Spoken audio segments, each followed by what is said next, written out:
that is not enough, for folks, especially with marginalized identities, to feel safe. And a question that I personally consider in assessing whether or not I feel safe with someone is to ask, in what ways are you actively trying to change your sphere of orbit, whether that be professionally, socially, politically, to allow folks who have been historically disenfranchised the same opportunities you have to thrive. And for me, that question goes beyond mere respect, but it's required for me to feel safe with someone. And I think it also loops back to the original history of safe spaces as organizing spaces, right? As they serve a particular purpose, they have an intention behind them, which is intervening in oppression. Welcome to the Multiamory podcast. I'm Jase. I'm Emily. And I'm Dedeker. We believe in looking to the future of relationships, not maintaining the status quo of the past. Whether you're monogamous, polyamorous, swinging, casually dating, or if you just do relationships differently, we see you, and we're here for you.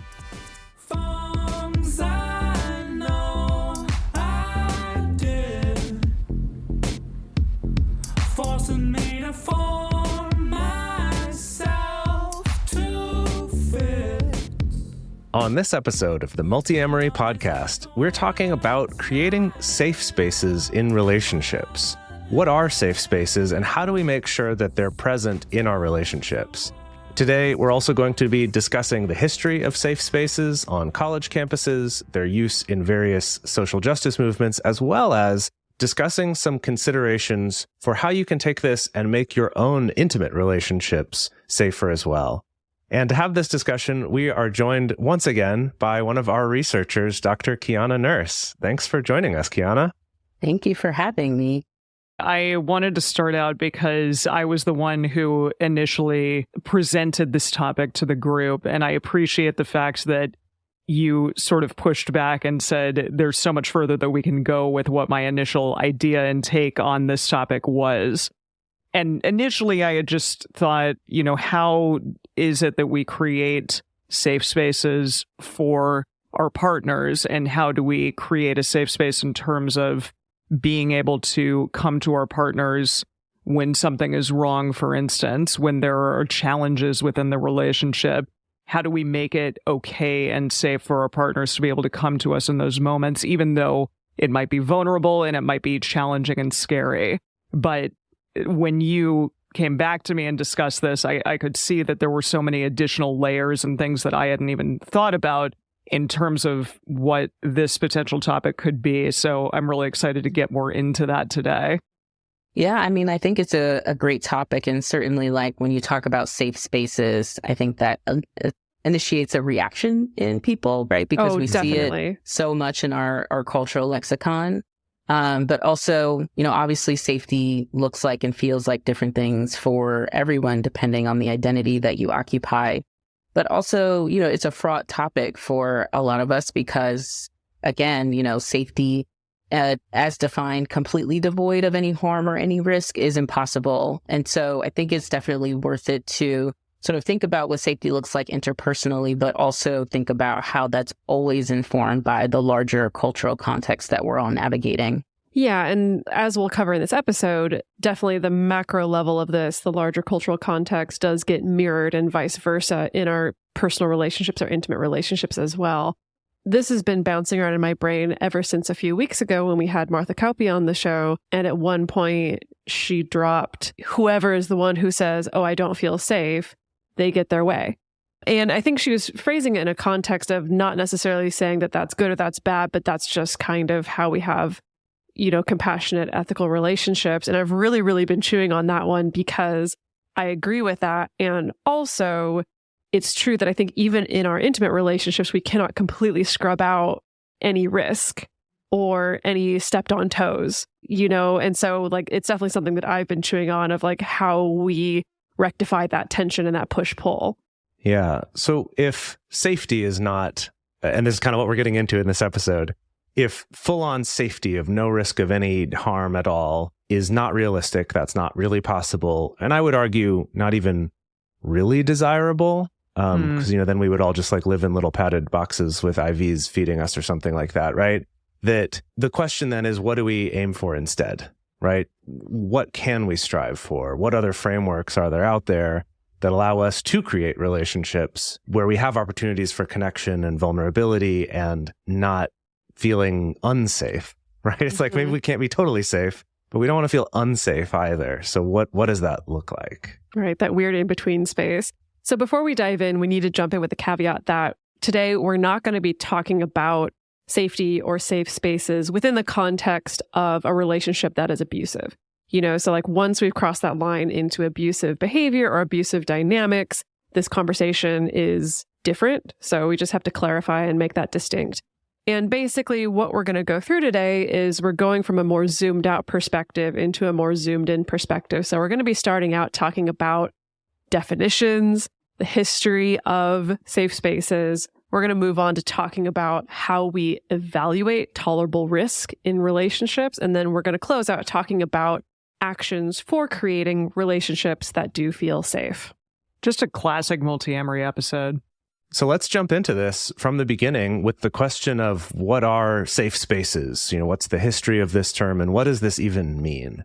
So it is important here to begin with that historical context, like Keyanah was mentioning, because this term safe spaces is so much associated with intersectionality and those sorts of challenges with people who've historically been made to feel very not safe. And then taking on top of that, the fact that everybody's experience of safety and their definition of what feeling safe even means is going to be different, sometimes very different, sometimes just a little bit different. But the important point is that safety is about how we experience the flow of power in society, whether that's a big society or the society of a classroom or a company or potentially even an interpersonal relationship, as we get to that later on in this episode. So to start out the conversation, when we talk about safety, it begs the question of safety from what? And how a person's identity and their position in society is going to influence and determine the answer to that question. I think immediately what comes to mind is safety from potential physical harm. And this can occur in a variety of ways, in a variety of settings. But even in an interpersonal relationship, even if it's not a heterosexual relationship, but in some relationships, there may be a human who is larger than the other. And so that right away creates a potential power dynamic and the potential for one person to feel more or less safe than the other. Yeah, and I guess extrapolating out from there, of course, it's not just physical harm, right? We can extrapolate into emotional pain or being taken advantage of financially or sexually or things like that. There's a lot that falls under that umbrella, I think. Yeah, I mean, when I think of safety, I'm also thinking about my experience of being valued as well and being seen.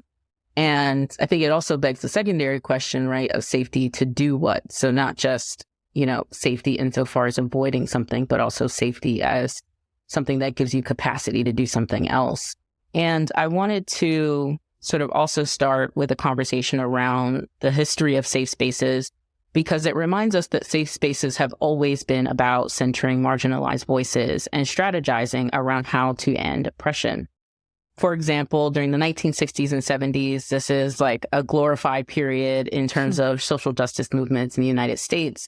The term safe space emerged within those pockets of activity. So, for example, in LGBTQ plus neighborhood-based organizing efforts, safe spaces referred to places where folks could freely and openly exist within their respective identities with a lower risk of societal and legal repercussions. So in that way, safety was about, obviously, your physical safety, but it was also about the emotional safety of presenting yourself as you wanted to be presented in community.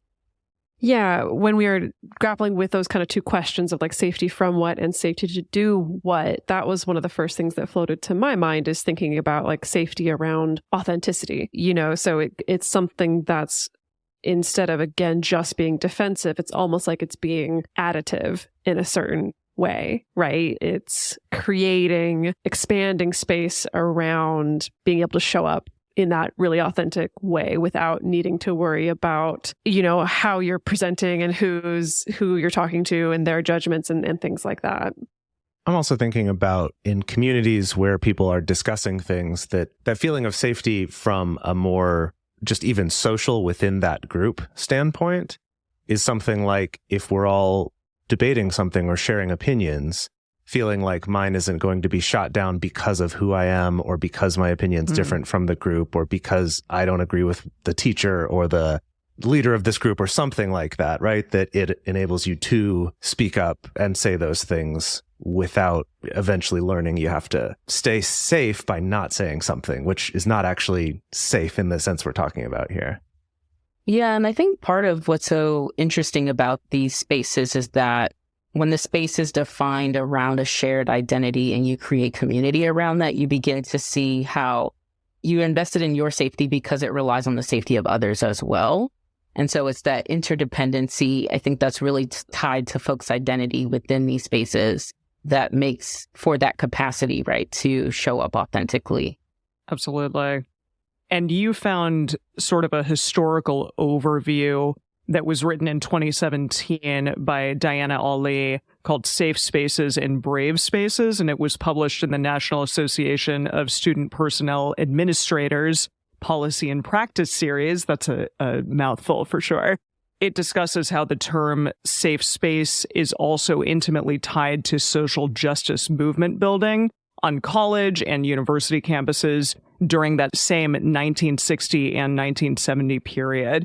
So there are some examples of that include things like the Black Power movement, the anti-war movements that were occurring during that time, student-led protesting. Also, this occurred at Columbia and Cornell universities, most notably.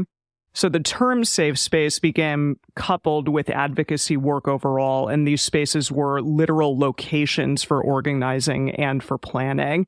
This is a quote from that Safe Spaces and Brave Spaces source. And it says, the use of safe spaces was an integral part of the movement building process and created opportunities for intersectional communication and cross-issue dialogue. This use of safe spaces also has continued throughout the 20th and the 21st century with different social justice movements like civil rights movements, HIV and AIDS activism, anti-apartheid movements, prison abolition, also Occupy Wall Street, things along that nature as well. So it is interesting, just tracking this history, how since it seems to be, this vocabulary seems to be often tied to pretty lefty groups and lefty organizations, that for now it's clicking into place for me why usually the voices that are the loudest in bashing the term safe spaces often, I think, tend to be on the right, is my impression.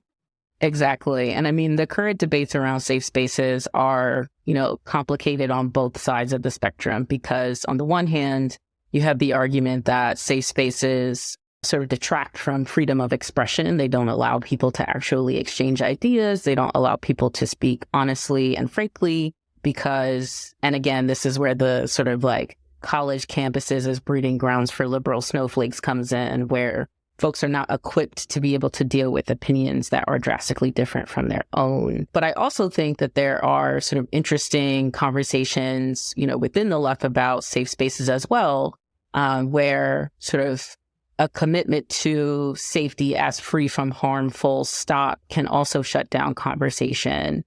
But also, as a related matter, the way that safe spaces, because of its history, tied with sort of social justice leaning spaces, the universities can now co-opt that in a way to be like, oh, look, we're super liberal, even when the experience of some of those students on campuses beyond creating safe spaces is sort of not conducive to their well-being. So there's a lot of sort of complexity to it on both sides. Yeah, that's interesting you brought that up, Dedeker, because I felt, for me, I've seen more criticism from left spaces about the term safe space in terms of, oh, well, this organization or this university has put such and such rules in place and they now call this a safe space, but that's not necessarily the experience of the people in it, like you were just saying, Keyanah. So that's interesting, kind of depending who you're hearing complaints from, what the sort of flavor of those complaints might be. Something related to that actually just came up on our episode last week with Alyssa Gonzalez, was talking about spaces where it's a safe space for one particular type of weirdos. That's kind of the context we were talking about, right? So let's say it's all the polyamorous weirdos have gotten together so we can all express more freely about that. But then someone who in that context is weird, like they're a furry or they're into some sort of kink that nobody else is, or they're a trad wife or like something is like their thing that is an outsider within this otherwise safe group for one identity, but not for another identity that they have. And so again, this idea that to call something a safe space is probably always going to be false for somebody in that situation at some point. And so it just that we shouldn't use it at all because it's not possible and it's kind of lying to say that any space is. Yeah, I mean, I think that speaks volumes about, one, the multiplicity of all of our identities, but also the positionality of them, right? That one part of your identity can become more or less salient depending on the room that you're in. And so if you're in a room with all polyamorous people, as I have often been, as I'm sure you all have been, I mean, I don't know that I like that anymore. Interesting. Right? Interesting. You know, and it depends on the space, but sometimes I'm like, oh, this is a mostly like white polyamorous space. This is a mostly like hierarchical polyamorous space. So this is, so all of these kind of like different ways that we inhabit our identities can show up even when we're trying to create safe spaces oriented around them.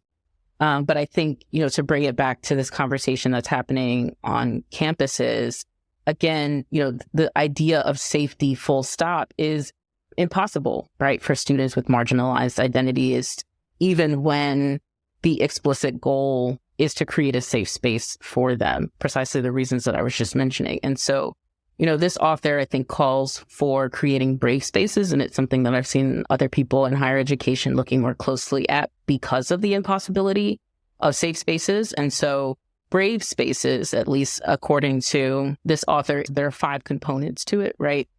Yeah, so another quick caveat before we dive into this list of 5, that there are merits to each of these, and there's also demerits to each of these that we're going to get into a little bit later. So yeah, we're not making any claim that this list is perfect and completely foolproof. No, absolutely not. And it's a starting point, right, for conversation. The first is controversy with civility, where varying opinions are accepted. And this is really about the ability to sort of offer opinions and thoughts without the fear that you'll be ostracized or criticized, humiliated, made fun of, that your ideas will be responded to in such a way that makes you shut down and makes you not want to engage further in conversation. See, that's hard because I feel like right out the gate, that's such a hard one to actually accomplish in many spaces. And I think especially if we're talking about community spaces that are largely internet based, where it's just like really easy to, I think, fall into just like complete groupthink to a certain extent and to, I don't know, I guess get really polarized really quickly, that I feel like even hitting that gray area of, yes, we can embrace controversy, we can embrace differences in opinion, but we'll do it in a civil way. Like I really just don't associate civility with a lot of online internet spaces. So I feel like we're already stumbling out the gate in so many spaces on this kind of first point of making a brave space. I feel like that's always such a dream situation to be in, where you're with people discussing things where it's okay to disagree. And that is so hard to find, but that does, I understand why that sounds great, right? I'd like to think academic spaces are better for that, but because, you work more in academia, Keyanah, you may disagree with that sentiment. So it's the question/comment crowd, where it's not really a question. It's just, this is why your research is trash. Right. oh my goodness. So the second part of creating brave spaces is about owning intentions and impacts, which is really about allowing folks the space to acknowledge and discuss the instances where a dialogue has affected the emotional well-being of someone else. And if controversy without civility is difficult, I think this one is even more so, because it asks folks to sit in the harm that they may have caused and really grapple with the impact of it on another person, which is, you know, an incredibly vulnerable thing to do. Yeah, it definitely is. I appreciate that this includes both intentions and impacts. I feel like 5 years ago or so, in a lot of these lefty spaces that were, everyone was tossing out that like impact is the only thing that mattered. Like your intentions are trash, right? We don't care what your intentions were. And I appreciate that this ropes in the fact that both things are at play at any given moment. The safe space question here is so interesting because it's on both sides, right? It's on the one hand, we're helping to make the space, I guess, brave instead of safe is what we're saying here. But, you know, by not attacking someone for disagreeing with their opinion. And yet at the same time, if you did, or if you do, also feeling like it's a safe enough place for you to admit that and accept that and kind of sit in it, like you said, Keyanah, is like not only vulnerable to accept that you've done that yourself, but also vulnerable in a society that really likes to paint with this black and white brush of, oh, you did a bad thing, therefore you are bad. And that is also another form of safety or unsafety, I guess. Yeah, I agree. And I think while this point doesn't quite go here, I think it opens up the potential for allowing people to take part in the repair process rather than being ostracized and sort of saying, well, you did a bad thing, so you're done. Yeah. The third sort of part of brave spaces is challenge by choice, where folks have an option to step in and out of challenging conversations. And this comes out of offering trigger warnings, content warnings, which I think empower people to make the decision around the capacity to which they can participate and engage in a conversation. I really appreciate that that is such a thing now, whereas even I feel 5 years ago, it wasn't really done very much, especially in online spaces or places where you could potentially just come upon something that might be triggering or challenging for you, especially in our group, for instance, which again, it's not perfect, but I appreciate so much that people tend to put trigger warnings or what it is that they're looking for in our online groups. Yeah, the challenge by choice also, I'm thinking about this in terms of in-person groups too, and not just online. We talked before on several different episodes, but also just last week about any kind of public gathering having quiet spaces as part of that. And I was thinking about that also in maybe a discussion group or a classroom setting or something where these ideas are getting exchanged, where there's a place to get away from it that's okay to go. It's not like, oh, you're walking out of class. It's like, no, you just need a moment and that's okay. This is on my mind too, because just last week I was at a conference that was just constantly loud and crowded all the time. And I was just thinking, gosh, if there was a quiet room, I would love that. So anyway, I'm thinking about a little bit of a different angle on this, but I think related, right? That idea to escape the intensity. And it doesn't mean I'm never going to engage it, but just I might need a break or I might not be ready to do that right now. I love that. That's also something I discuss in my day job around sort of academic convenings, creating quiet areas for people, because it's not even the matter of challenge by choice in terms of the content of the conversation, but just stimulus generally. Yeah, for sure. For sure. So the fourth part of Brave Spaces is about respect, where folks are able to show respect for another person's basic personhood, right? So how capable are you of recognizing, people's identities, doing things like sort of using the pronouns that they want used to describe themselves, pronouncing their name properly, really just seeing folks' different identities.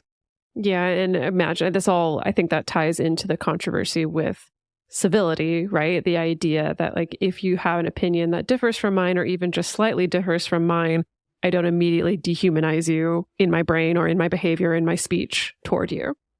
And then the final one is, I think, a relatively simple one, but unfortunately, in our climate, hard to come by: no attacks, where you agree not to intentionally inflict harm on one another. And again, it's bringing up that notion of intentions and the importance of that. I think for me, when I'm able to better understand people's intentions, I can more easily extend grace. And that's not always the case, but it is important for me. Right. Yeah. Yeah. I mean, something we do at the beginning of our video discussion groups is always have some kind of little intro explaining that we're all here to take care of each other and have good intentions for each other. And so if someone does screw up or does say something wrong or hurt your feelings, to know that it's not coming from a place of intention. And I do find that it does help avoid things escalating quickly, right? Because you kind of start, like you said, from that place of being able to offer a little bit more grace to something, even if it is a little challenging or frustrating or upsetting or even triggering. So now let's dive into this a little bit more and look at some of the challenges with this and some of the ways that people have tried to address this, some of the challenges with that, and how we might be able to apply it before we get into how we can then take these things even closer to home and apply them in our own intimate relationships.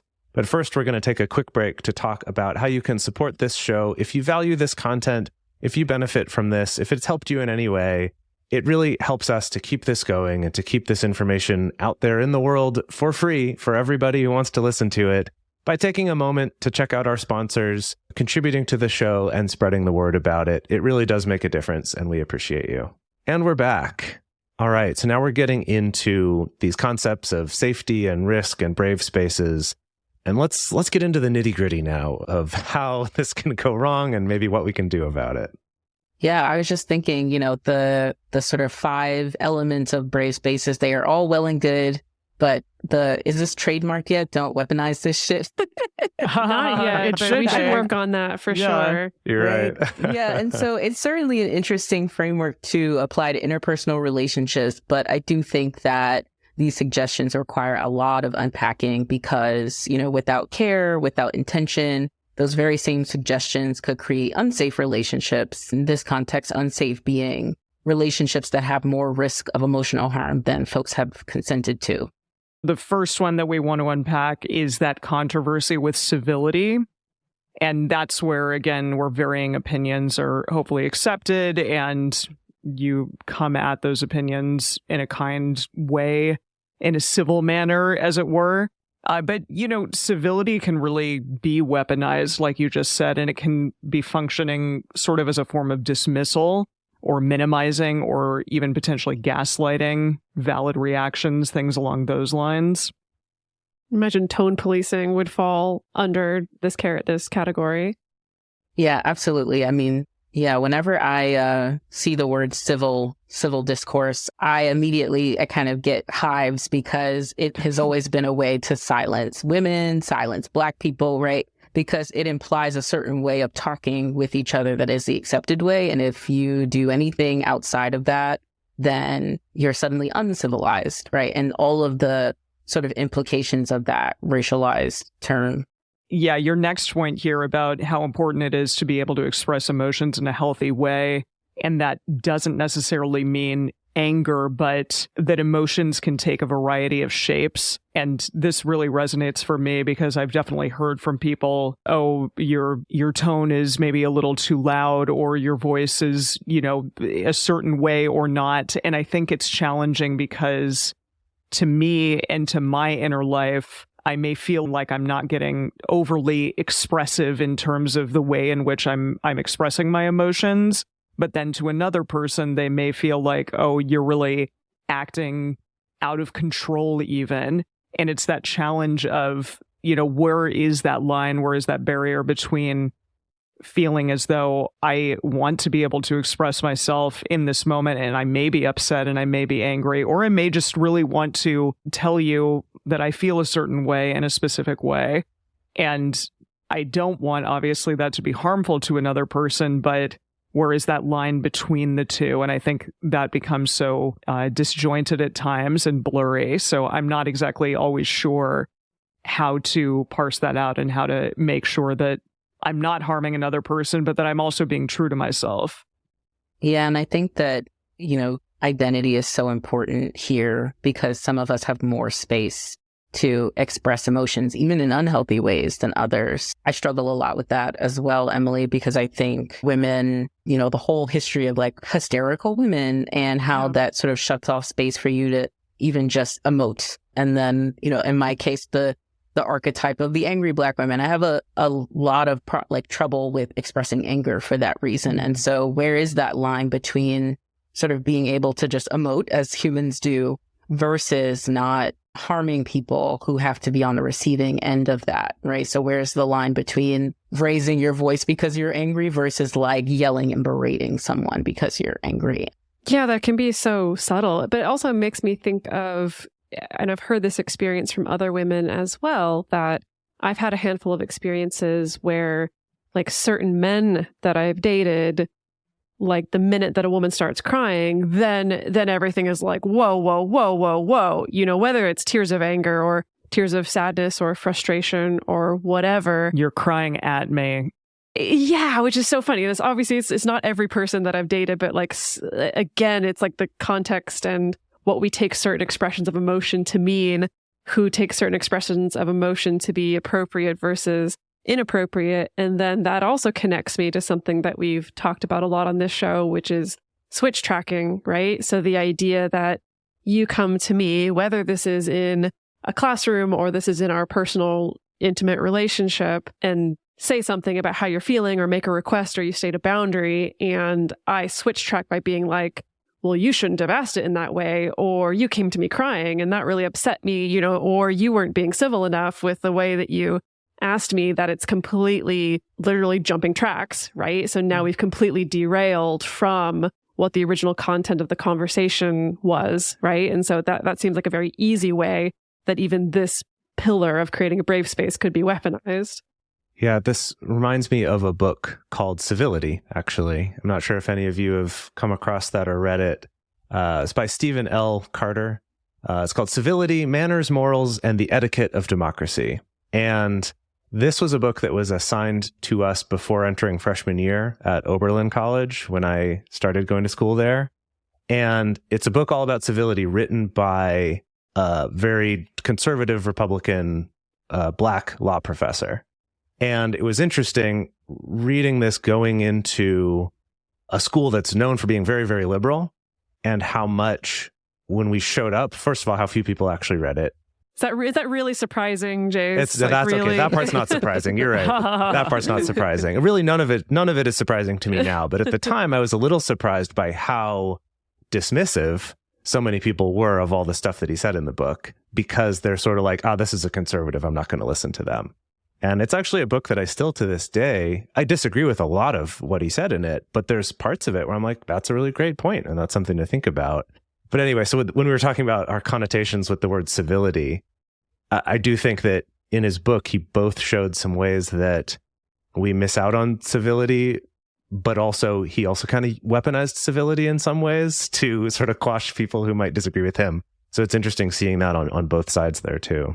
I want to move on to talking about the challenge by choice part of this. So the idea that anyone at any time has the option to step in or to step out of a challenging conversation or a challenging context. And again, we talked about all the positive ways that can operate, but the negative ways that this can potentially show up could be in making it so like you can just withdraw from conflict and from repair anytime, right? So I feel a little bit tense about the fact that you're making a request from me that I don't like. And so I can just be like, no, I don't feel safe. And so I'm not going to continue this conversation, which could be veiled withdrawal. It could be veiled stonewalling to a certain extent. That in itself can then trigger feelings of total abandonment in your partner or the other person who came to speak to you or came to make a request of you. And it does speak to the fact that it's important for us to also be able to receive somebody else's communication or somebody else's emotions, right? So when we talk about holding space for someone to share something vulnerable or share something difficult with us, and this is another concept that I think we touch on a lot in this show about, are you someone where it's safe to be honest or safe to approach with these things? And if you're operating under this framework that, well, I should be feeling safe at all times and never feel any kind of risk or ever feel any sense that I've done something wrong, and so I'm okay to just completely withdraw myself from any kind of challenge or any kind of pushback or any kind of accountability. We talk a lot about this in terms of the framework of HALT and how it is important to be able to say, no, I'm going to stop this conversation and I'm going to potentially come back to it. But I think that part of being able to re-enter a conversation when you feel maybe more safe or maybe just calm down, or you're going to hopefully help the other person also feel more safe in that moment. I think that's the really important part in terms of that framework.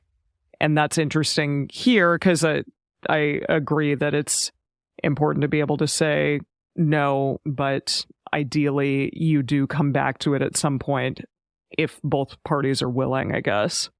Yeah, it's a really sticky one because I also very much appreciate that space to step away if I need to. And I love when people do that for themselves and they take care of themselves in that way.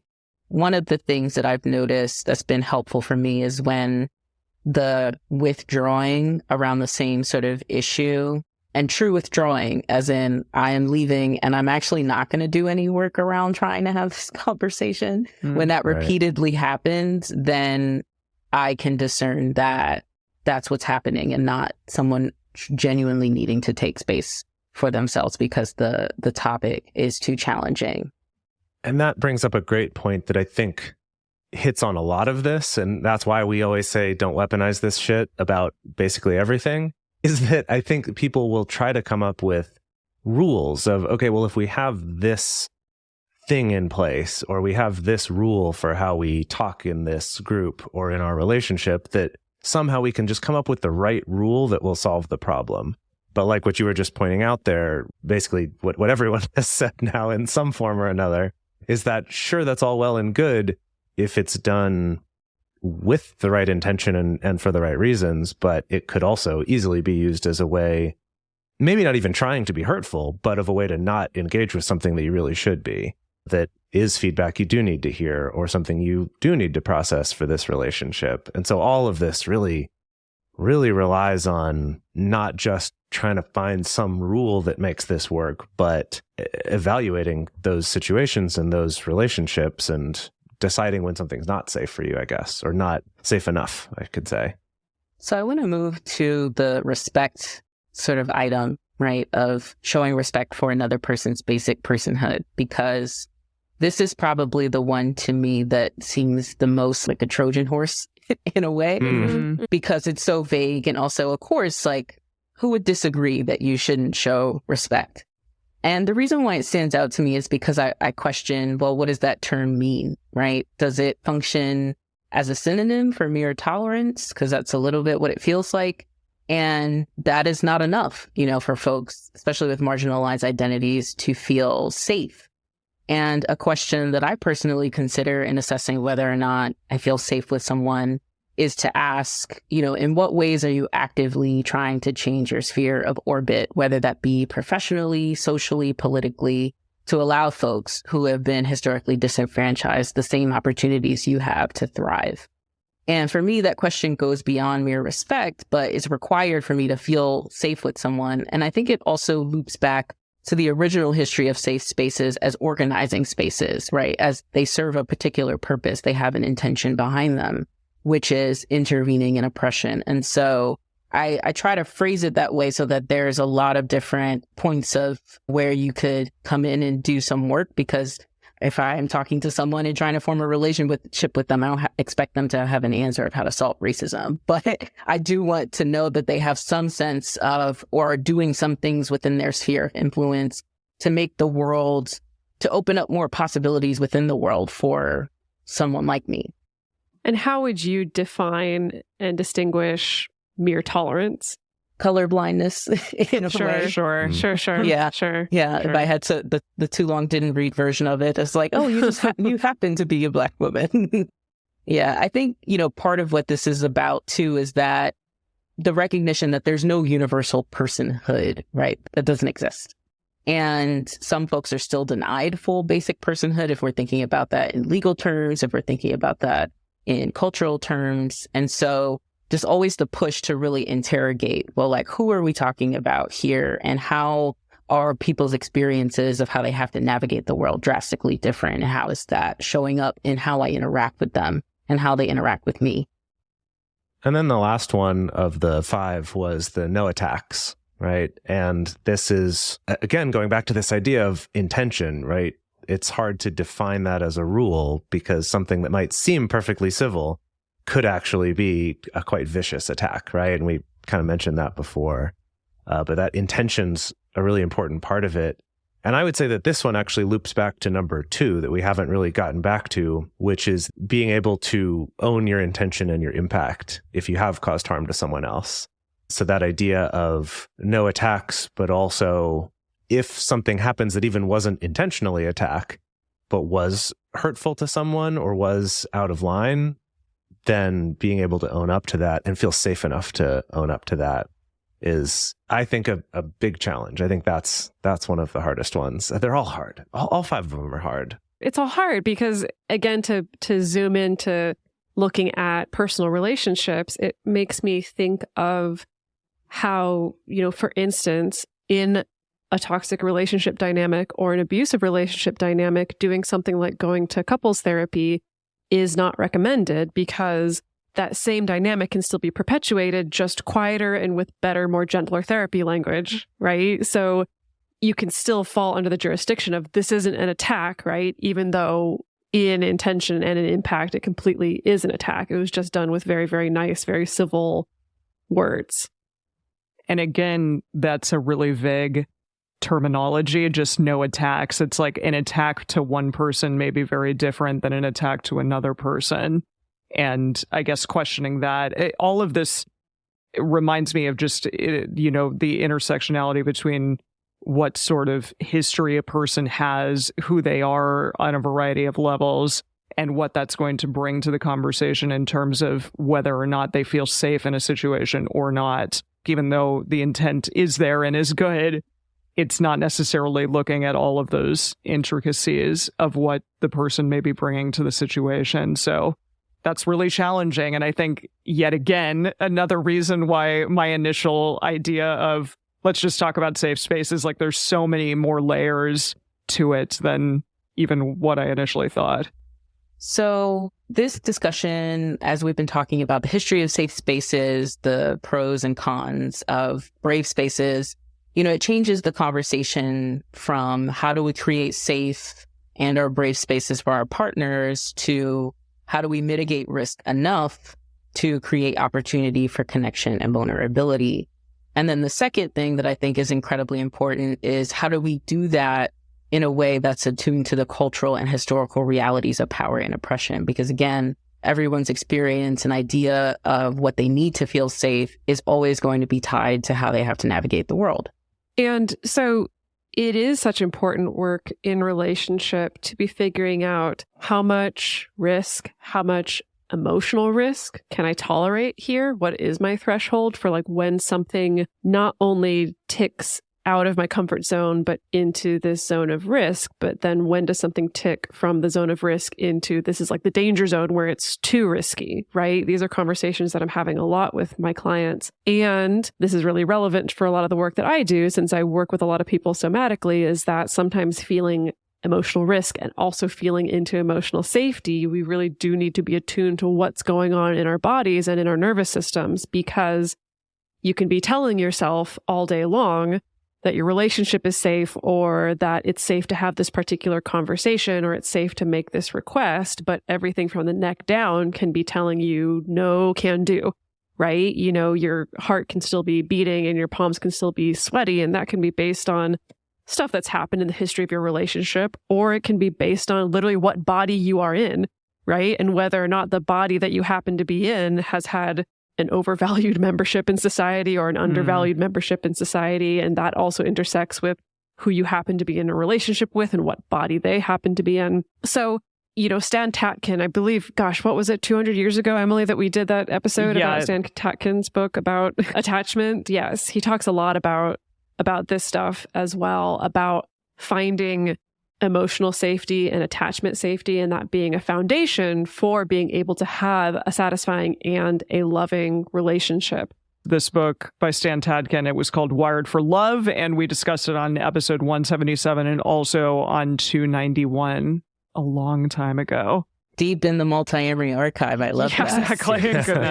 Goodness. So Tatkin is a great resource to look to for more information about this. This is also relevant to the work of Stephen Porges, who has done a lot of work that a lot of somatic therapy is based on, about the autonomic nervous system and how that goes into play in relationships. And then Porges as well, so Porges is most famously known for developing the polyvagal theory that talks about how, our autonomic nervous system is what creates our embodied, internalized sense of safety and trust and intimacy, and about how our brains have evolved to be constantly scanning for threat.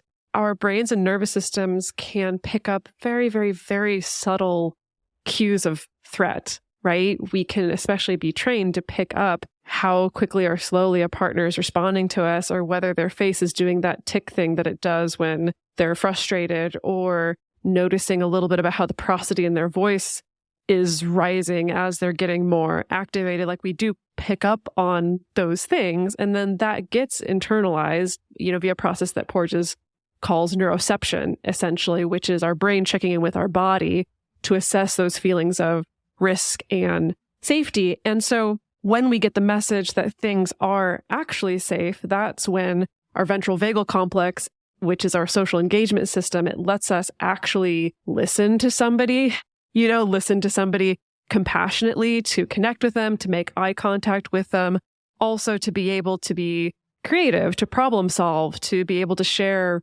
vulnerably. And then, of course, the opposite is also true, that when our brains and our nervous systems are picking up these cues of threat, even if it's from a partner that we can cognitively know is someone who loves us and maybe isn't dangerous, but still that survival mechanism can kick in, which means we're more likely to shut down. It's a lot harder to listen. It's harder to empathize. It's harder to stay close to that person physically and emotionally. This is why I think it is really important to have time to emotionally regulate if you are in the middle of conflict. However, it is, again, that challenge because you do want to be able to say and express yourself in ways that feel good and okay and worthy of the time and respect of the other person. But I do think that ideally, if you can get to a place of gentleness and understanding and, emotional regulation, then that's really good in terms of safety. And that's easier said than done, I think, in a lot of instances.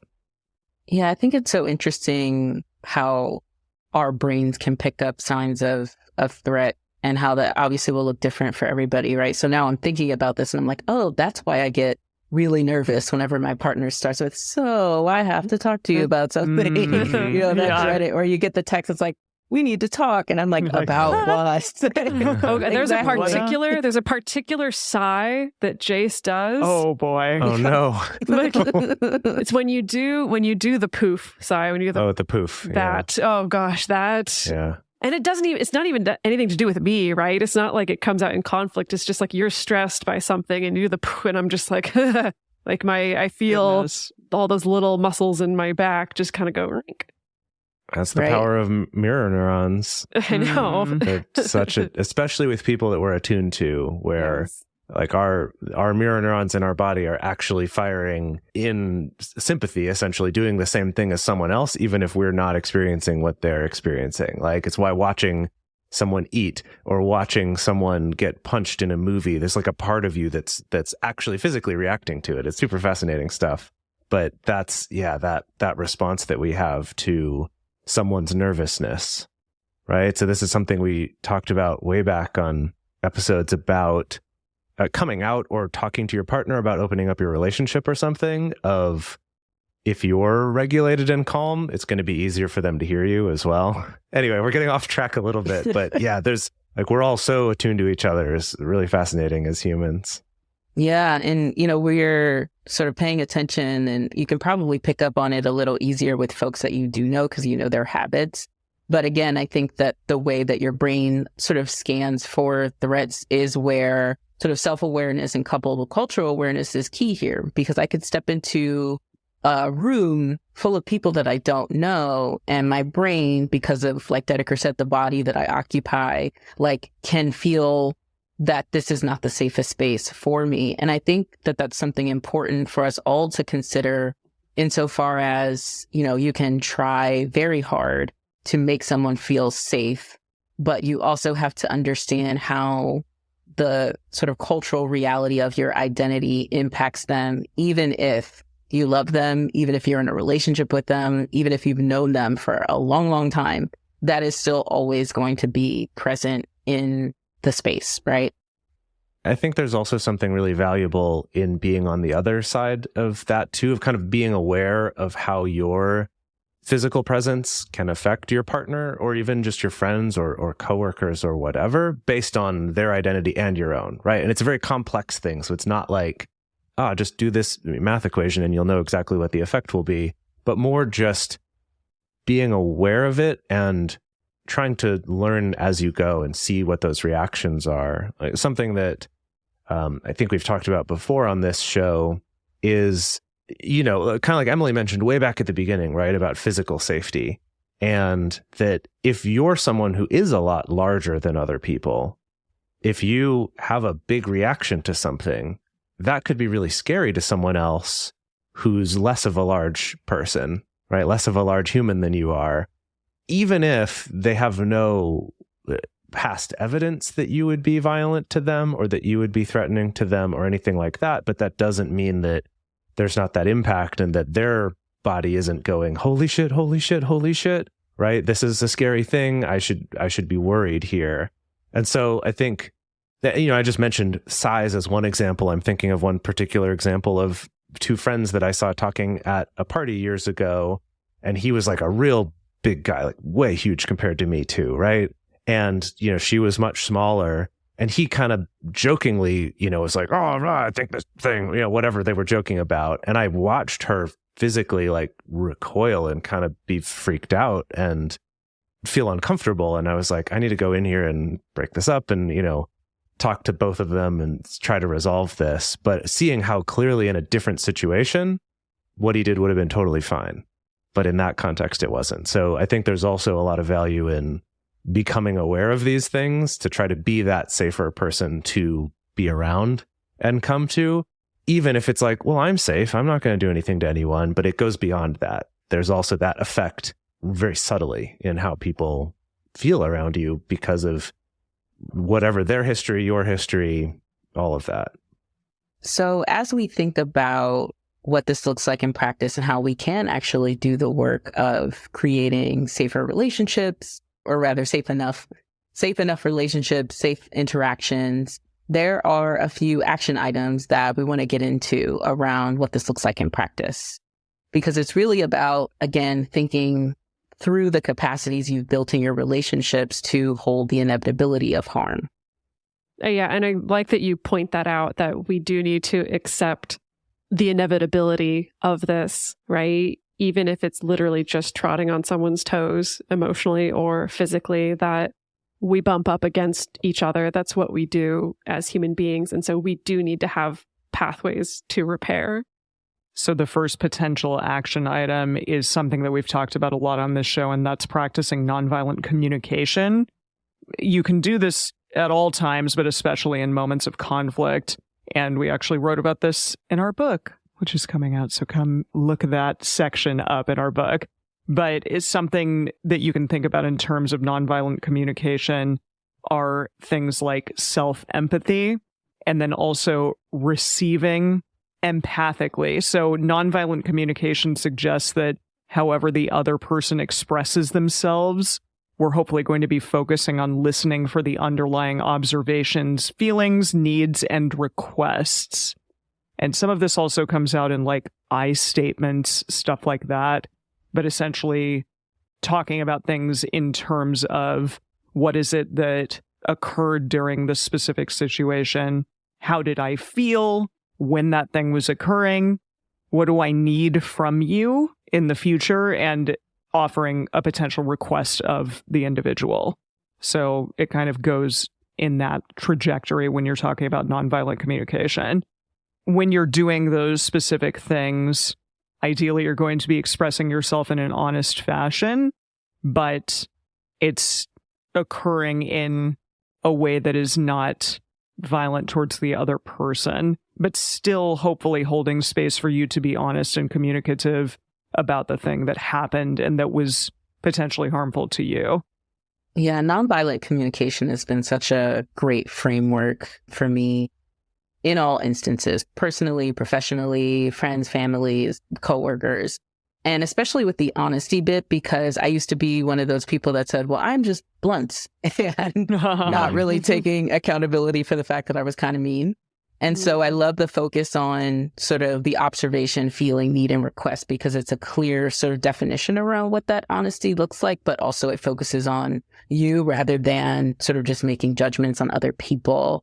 And oftentimes, again, when I'm not feeling, the safest with someone, it is because I feel that they are making judgments around what I think, what I feel. And I'm like, well, you couldn't possibly know that. And so it prompts this defensiveness that I think nonviolent communication helps you circumvent.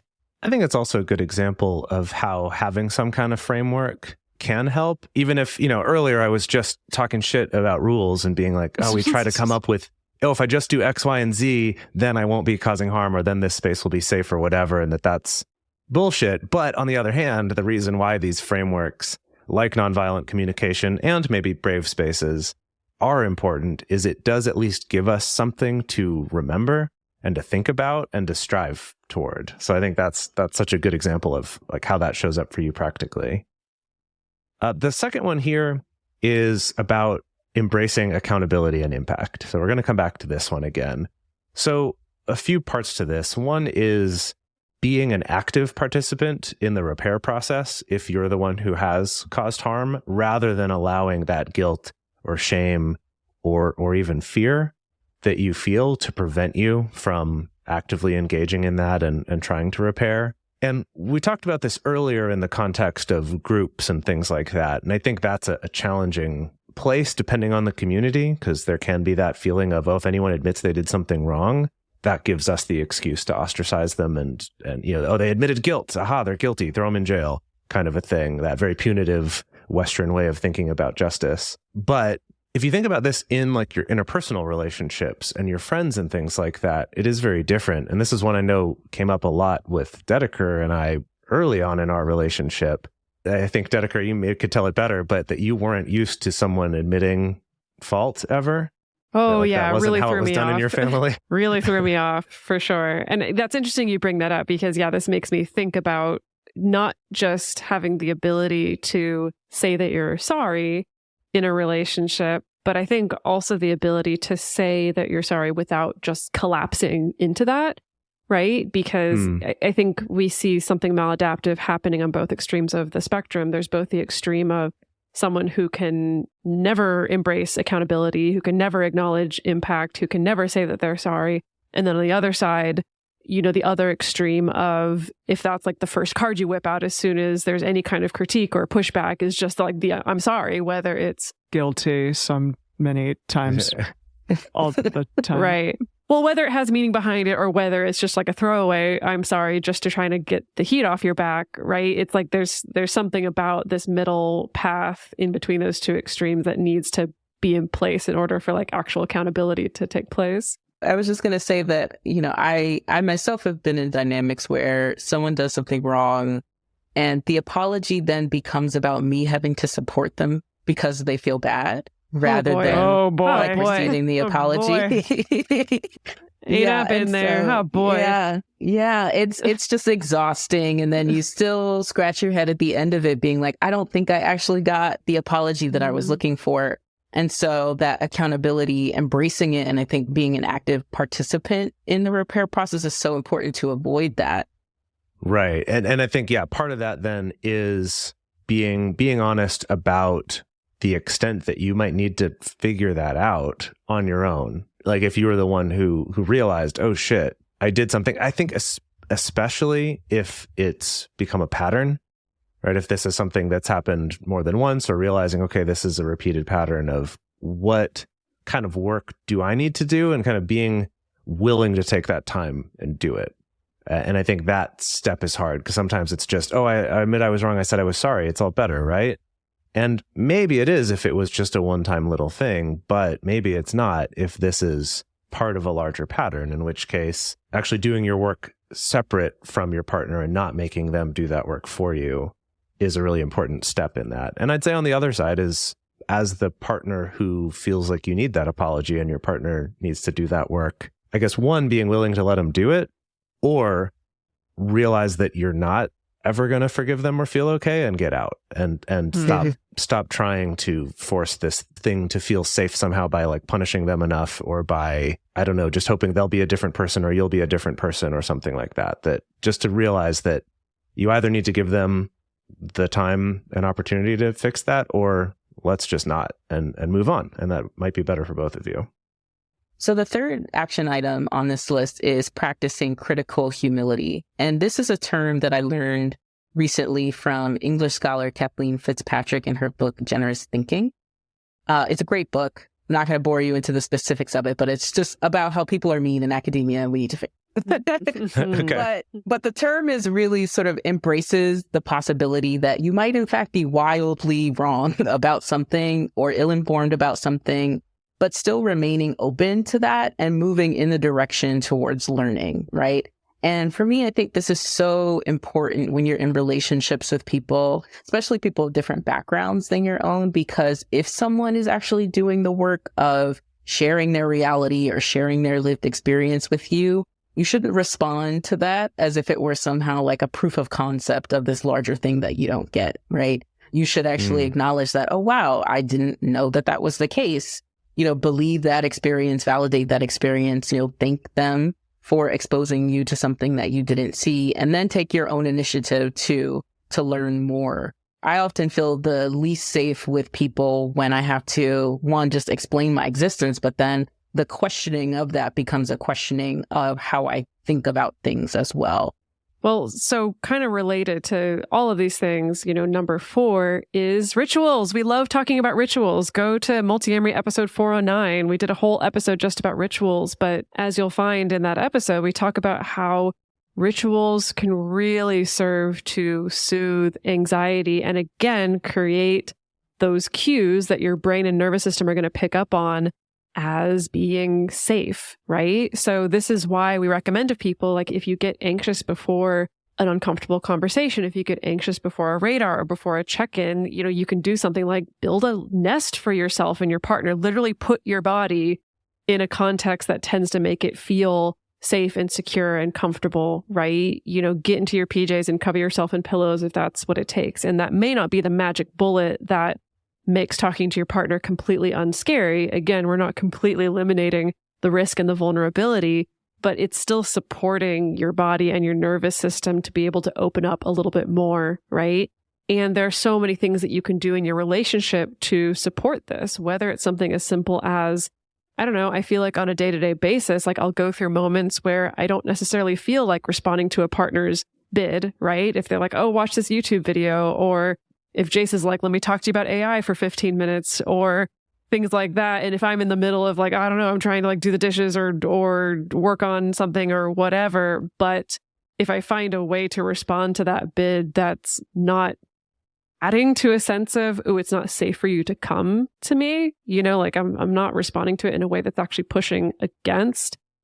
It's just like these little drops in a bucket that eventually fill up the bucket, right? That sense, and you develop that sense of embodied safety and almost like that reserve that the relationship is safe and it is okay for the two of you to turn to each other. So I think this is really important to think about, especially if you're in a relationship where you are more prone to feeling anxious about connecting with a partner, is that the two of you can strategize on like, what are the ways that we can incorporate rituals in order to feel safer, including little informal rituals like the way that the two of you greet each other when you're reuniting at the end of the day, or the way that the two of you go to sleep at night, or if you don't cohabit, the way that you leave each other's spaces or come back into each other's spaces. Like there's so many opportunities for sprinkling in these little rituals that can create that feedback loop of safety.